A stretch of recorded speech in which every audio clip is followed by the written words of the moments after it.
welcome to Something Saturday. So I thought I'd give you a different background today because, you know, backgrounds are important. And we are going to delve into snow today. So snow and mice.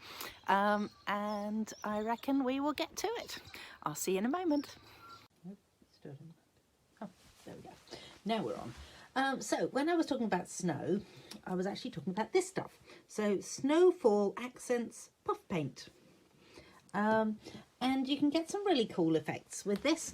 And when I did the thing that you've just watched, I then did a video and it didn't go very well, so I've scrapped that video and we're starting again. However, it does mean that now we're not going to actually use the mice in this particular video, but I have made up 2 cards using these really cute caroling mice. So the caroling mice is the Hostess stamp set in the mini catalogue. And then this Snowfall's Puff Paint is also in the mini catalogue, and it's funny stuff. Can you hear that? It's really watery, and yeah, it kind of can go everywhere if you're not careful with it.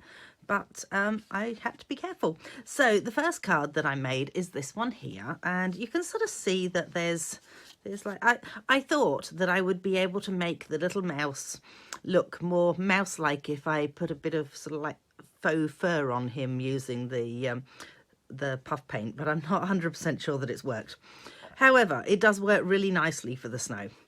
So then I moved on to this one, which was partly what I was going to do in the second video, because well, the first time I did this video, I was using white cardstock, and I realized that you actually can't see what I'm doing because white on white doesn't really work. So then I moved on to white on navy, but by that time I wasn't videoing. So you get something completely different. But I just think the little mouse is rather cute. So this guy has actually been fussy cut out just so that he can stand up, as you can see on the back of dimensionals there. And I've got some little puffy paint things there. But I thought I would quickly show you how to use this stuff. So I'm going to just do it on a little bit of... oh, God, come on, Heather, get with the program. Where are your words? And apparently I'm just going to throw things around down on here as well. So you will find with this puff paint stuff that it kind of needs something to seal the top of it when it's in here, because otherwise, as you can see from mine, it's kind of gone a bit everywhere. So once I discovered it had done that, I then found myself a pin, just a regular pin. Hopefully you can see it all right. And watch this. So you will see that it kind of drips out quite large drips, and I don't really want really large drips on my project. So what I've done is actually just gone ahead and, oh, forgotten the pin. Ah, seriously. I'll find the lid temporarily when I finish the video. So then I've just taken a skewer and just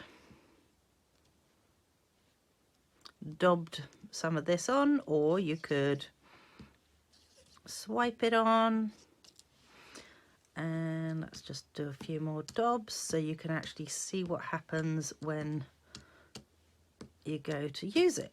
So doing that, let's push that out of the way. You then need Exhibit A, a heat gun.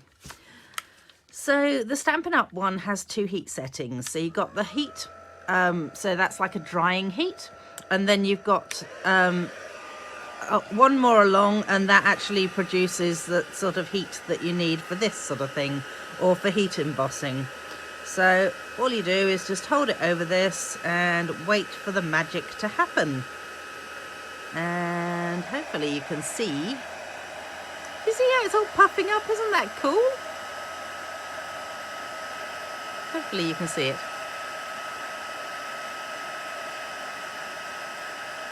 Ow, ow, ow, ow, hot.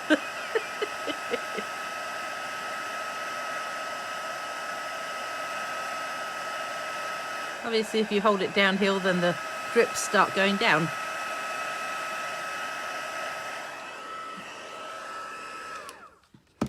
Can you see that? It's kind of cool, isn't it?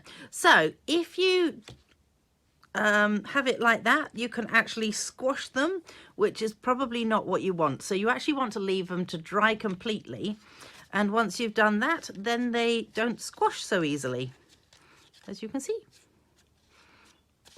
So yeah, leave it to dry, and then you'll be fine to squish it up if you need to, or send it through the mail, or do whatever it is you're going to do with it. So that is how you use it, and I am gonna go and use it on something different.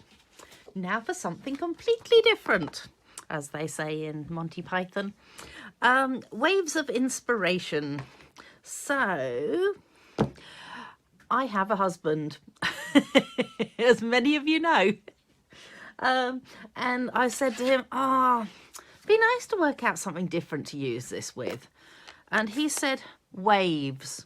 You should use it with waves. And I just went, that's brilliant. So I thought I better give him credit. So this is Tom's thing. Waves are good. And I need a bit of scrap paper. Let's just grab a bit of scrap paper there. Oh, sorry if I just jogged you. And let's just re-ink, seeing as that's probably dried a bit by now. So what I will do is just gonna, usually I'd use a dauber for this, but just gonna daub off a little, or just dab off a little bit of the ink on the side there. So we're gonna go with one. And the reason I dabbed off a bit of the ink is so that it's not quite so harsh on there, because I want to put two of them in. So I have done this before, and I'm sure if you watch my blog regularly, you'll be going, oh yeah, she's done this one before. So then you just take a bit of the ink off this end so that it doesn't end up with a big line on it. And let's just pop that down there. So then you've got a double rolling wave, and you haven't got a big line that's making it look really obvious. All right, so let's chuck that out of the way, and those out of the way, and come back to our snow paint. So Tom's idea was that we could actually, I did discover that I could use this straight from here for this.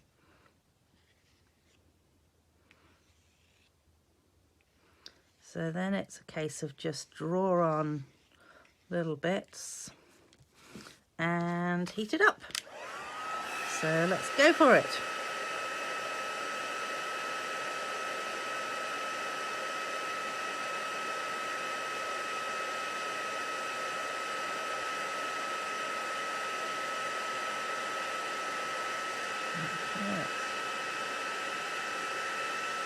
Hopefully you can sort of see it puffing up.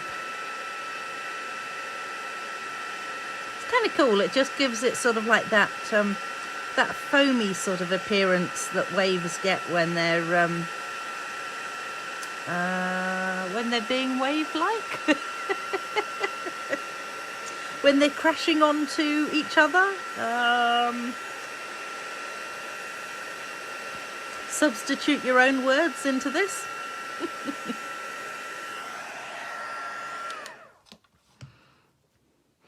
So let's see.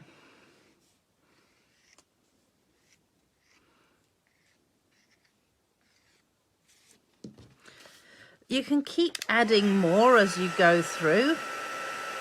So you don't have to sort of like have it all in place straight away. You can just add to it until you're happy with the effect that you end up with.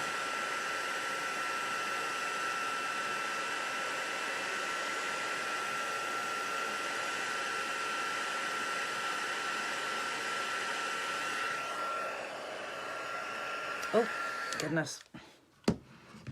And the little heat gun does have like a little stand, so you can sit it up on its little stand like that and put it to one side, and it's not going to heat anything else up accidentally.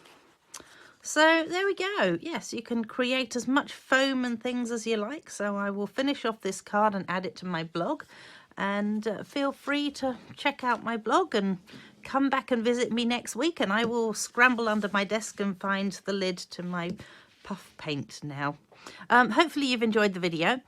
I will put, actually I might put a little bit of information about the puff paint just in the video itself, so that you can see how much it is, because it's not an expensive item, and as you can see you get quite a lot in a bottle.